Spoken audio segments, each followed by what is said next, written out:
in 5, 4, 3, 2, 1.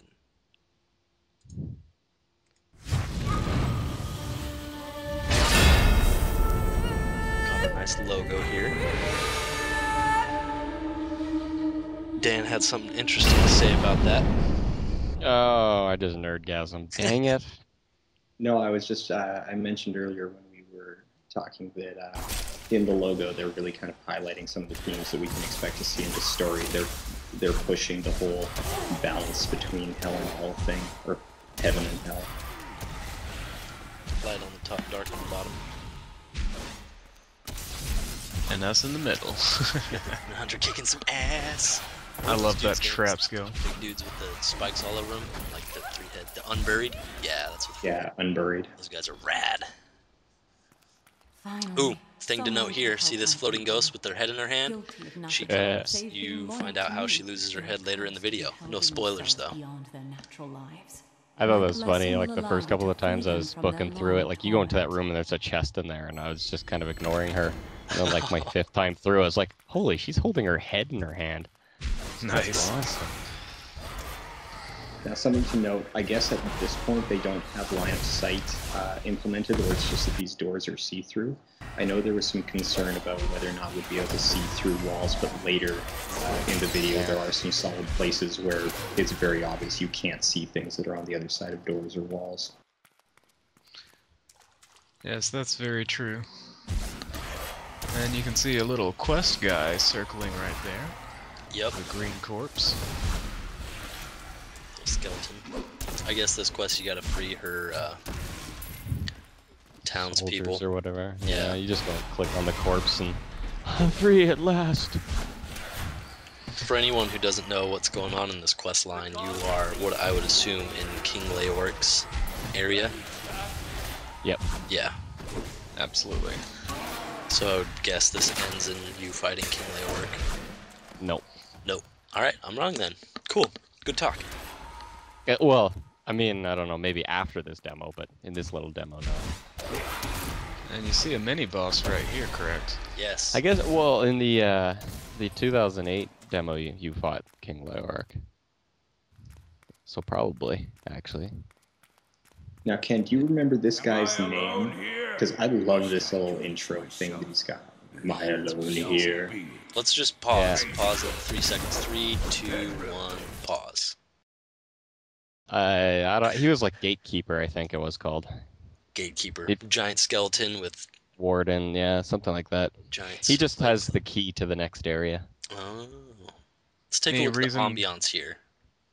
We got a nice bluish greenish overtone. Very dark themed. We got the atmospheric effect in the background. And what I really love is the hanging cages. If you watch them, they actually swing too. Back and forth. Awesome little effect that I love. Well, here we also get something that they showed in that first gameplay video with the Barbarian, where you've got the zombies crawling up the walls. Yes. And did they just keep coming in this event?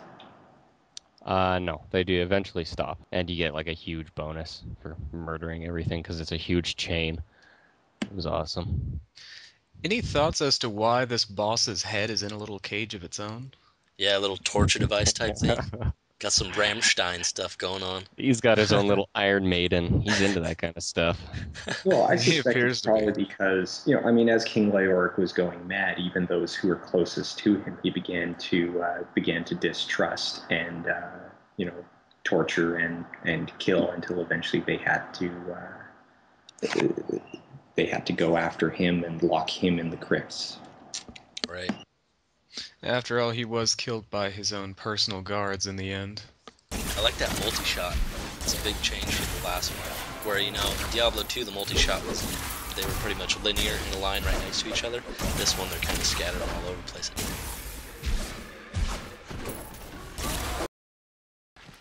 There's your favorite part.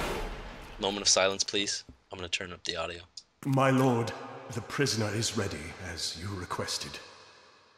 Thank you, Lazarus. Your loyalty is invaluable in the midst of all these traitors. And you, my dear, my own wife and queen, conspiring against our kingdom. My love, I swear, I have never betrayed you.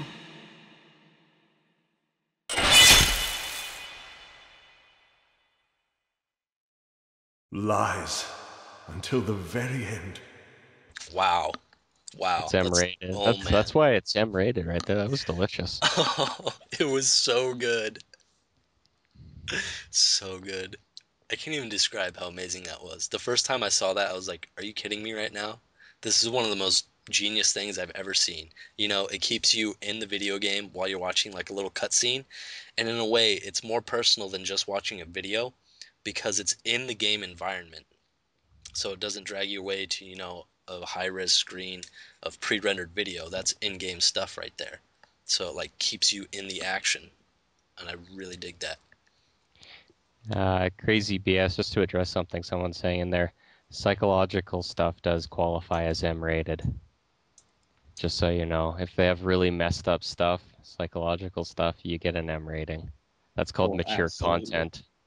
Yeah, I mean, That's like Heavy Rain, the amount of actual like blood or swearing in it is nominal, but it's very, very far from being, family-friendly content. It's, I started playing it alone in the dark, and I had to put it down after about an hour because I was just about I was sinking into depression and thinking about taking up, alcoholism and heroin just to like stave off the pain. Excellent. Lazarus was the executioner, which he was in the very first Diablo game. He gets corrupted by Diablo, correct? Or was it He's the very Mephisto? first one, actually. Well, technically, if you read through the Diablo 2 booklet, you find out that he actually was originally corrupted by Mephisto, and that is what triggered him to go to that particular church later on. So, by technicality, you can say that was Mephisto. Okay, I'm paused at 3:45 here, and it's an obvious change of pace from the last dungeon scene. This one's much more warmer. You got fire tones everywhere instead of the dark green and dark blues. Yeah, this is actually the dungeon you started in the demo. You went from this one to the outside scene into Leoric's prison area. Which is the dark blue, dark green area. That's that whole transition kind of thing they're talking about. You have this bright, dark dungeon, however that works. So like this is clearly not a happy place, but it's still brighter, and then you go outside into this kind of gloomy, cloudy area, and then into this just completely dark and disgusting literal dungeon. Excellent. We also start to get to see some of the environmental traps that they're going to have us to face. Something, thankfully, a little bit more engaging than just you kick a barrel and hear click, click, click, and then it explodes. Nice. You also see a lot of the changes in architectural style as well as we progress through. In this particular one, you see a lot of iron, a lot of very jagged edges from those fence lines, and spiked architecture. There's the cleavers I was talking about. Yeah, the giant meat cleavers there, getting ready to hack bodies up. And I think a dude where I'm paused at 450, something just got exploded by one. So it looks like they affect mobs too. They do. Yep, they do. Excellent. I did kill a few just to make sure. I want to note the mobs here. We got these these dudes with like these giant mangled arms, and they actually come from these acolyte type guys with the Diablo spikes in their back, and they've got the stabs. They actually turn into them. They don't attack you. They just turn into those guys and then start attacking you. So I imagine those guys get pretty tough once they turn into that. They're pretty easy when you first get to them. Did you get to fight any of those guys, Ken? Sorry, which ones? the cultists. Oh yeah. Yeah. That turned into the crazy gnarly looking dudes. Yeah, yeah, they're like these guys actually like there's a ton of those guys. If you kill them fast enough, you get them before they transform. Those guys are crazy. For those interested in the lore, the big gnarled hand is actually a keynote from the Sin Wars, and it was a gift from Lucian to Malik, the High Priest, and it's more or less an extension of the power of Mephisto. We saw that a bit in D2, right, with the council members? Yeah, they're called, the creatures are called vessels. Now, if you've downloaded the full press kit, there's actually a nice bit of artwork of the vessels in the in the folder, and it shows off that arm. And yeah, it's the exact same thing that we saw with the Council of Travancore. Yeah, if you look at the bridge up here ahead, you see that big old indentation on the left. You'll actually see a cultist fall down in it right there. Just here.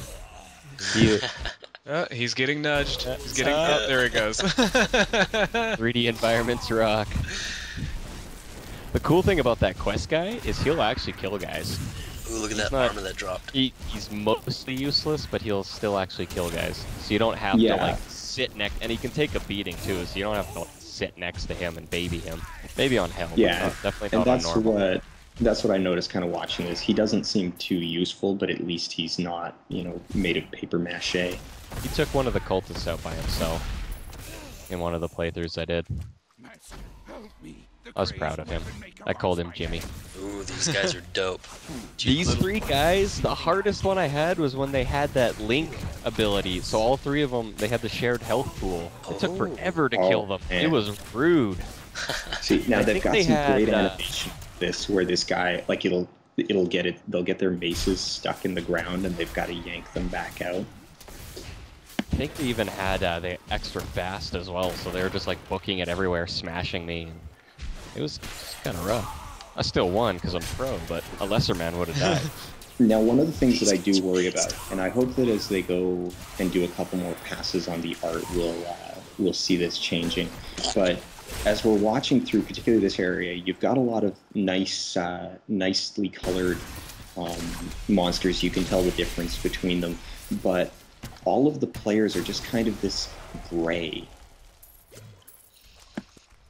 That's true. I think they have given that a little bit of thought when they, for instance, talked about the artwork for the Demon Hunter changing to where you'll always see that scarf kind of blowing around and giving you a little bit more identifiability when going through these particular sections.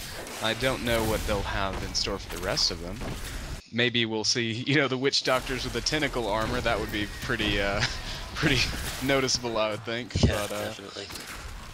I think given the fact that this is such a low section of the game, it'll be really interesting to see how it turns out late game. And this is just absolutely chaotic with these 3 players in this game. This play was awesome with all 4 people in it. It was just, look at that. That's so hot. I still say my favorite part in this whole section was there at the beginning. She tosses the 2 traps at the top, and you see that one monster just looks like he got caught in a gear cog. Got tore up. Oh, I love everything that I'm seeing. I realized something about the doors. They're huge because the orc is huge. He's been saying that all night, and I've been intentionally ignoring him because he keeps saying it. I think they're huge because every single monster is huge. I'm pretty sure that TWSK Keep is gigantic because Kale Floss is really 300 feet tall. Doors are a big thing. Lorok was a big guy. It's important to have big doors. You know what they say about big doors.